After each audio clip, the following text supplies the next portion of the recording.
Do we not hear the voice of God howling with funereal sullenness through the forest in the winter, roaring in cascading rivers, piercing his own sensitivities in lightning and ocean gale, feeling cosmic pain in the explosion of planets, in the quaking of planets, or in the divine breath of a hurricane?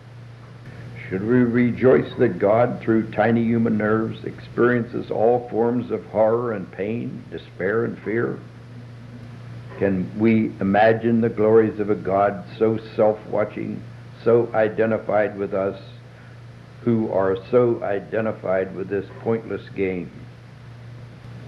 For God now breaks into many parts, observers watching observers, and observers of observers of observers.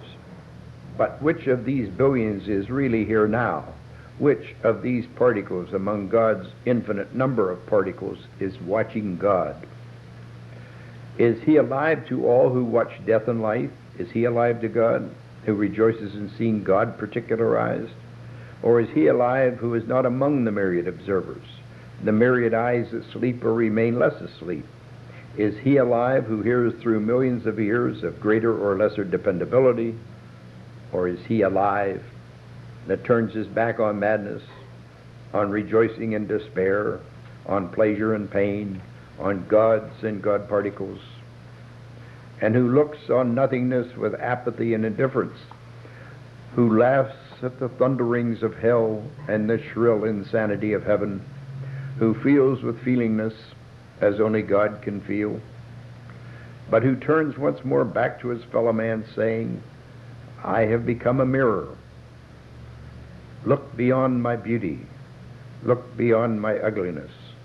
Look beyond my wordlessness, my inarticulateness, my fractured mentality, for I have been back there freezing and exploding, burning and drowning. I have been the insanity of those observing. I have lost all my particles except that which is a mirror, which is nothing of me, but which gathers other particles which are inarticulate and which identify with other infinite articulations of madness. I am that which gathers other particles, saying, let us be mirrors.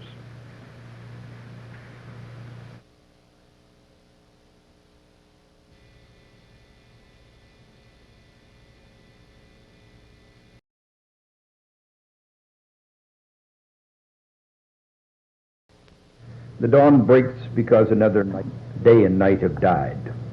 But the sky was there through all. Nothing is happening. Nothing is done. The holder lets go of his grasp, and everything becomes his domain. God is in his thought, and his thought lives only in his God. Nothing is judged. Nothing is known. Nothing is meaningful. Everything is perfect.